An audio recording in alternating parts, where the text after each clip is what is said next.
In this quick session, we're going to discuss the default save location for Office applications.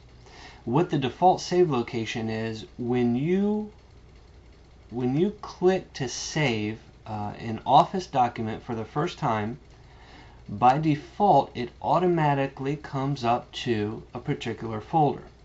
Now, if you've never made any changes to this, then the default location would be the My Documents folder. For those of you using Vista, instead of it saying My Documents, it'll just say Documents. But this may not be what we want. We may want to save it in a different area. Let's say that we hardly ever put anything in the My Documents folder. Let's say we put everything on a server, on a folder on a server, on the network. That way it gets backed up every night, that way other people have access to it, whatever.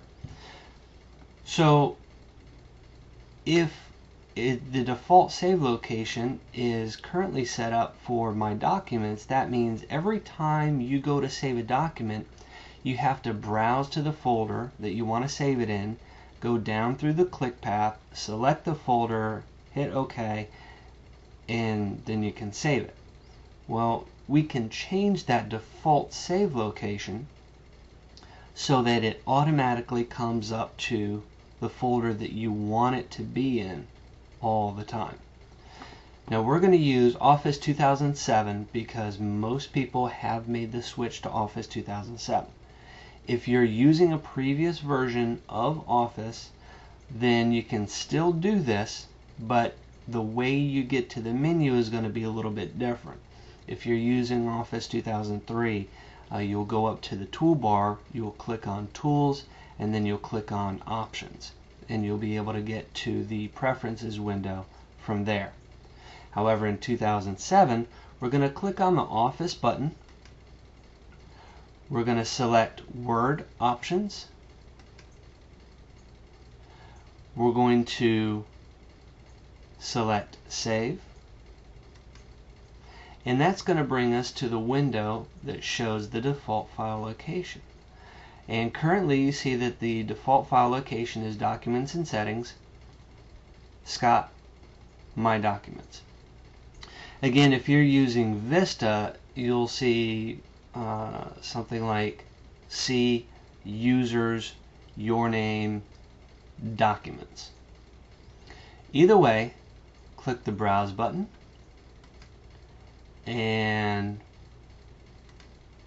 we're going to want to go to this F drive, and then we'll double click the marketing folder, and when the marketing folder is in there, we simply click OK.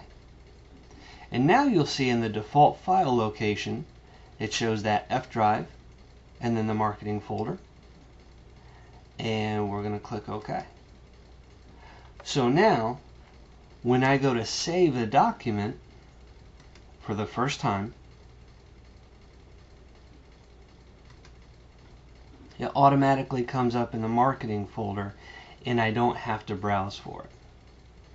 Now if you want to put it in My Documents at any other time, you do have some shortcuts over here. But for the bulk of your work, if you're putting it in that folder on the server, then it will always come up like this. Now once you do that once, it'll stay that way forever as long as you don't change it. So it's not like that's what you have to do every time you open Word or anything like that. All you have to do is set that preference once and then you're set. Now keep in mind that each application in the Office suite is its own entity. So what that means is, even though you set the default save location in Word, it has not yet been set in any of the other applications. So if you want to set the default save location in Excel and PowerPoint, you need to do those individually. The same holds true for Publisher or really any of the other applications that are in the Office suite. So you'll have to do each one of them individually, but once you have those set, then you won't have to worry about it anymore, and every time that you go to save your document, it'll automatically go to that folder that you've selected in the default save file location. All right, enjoy.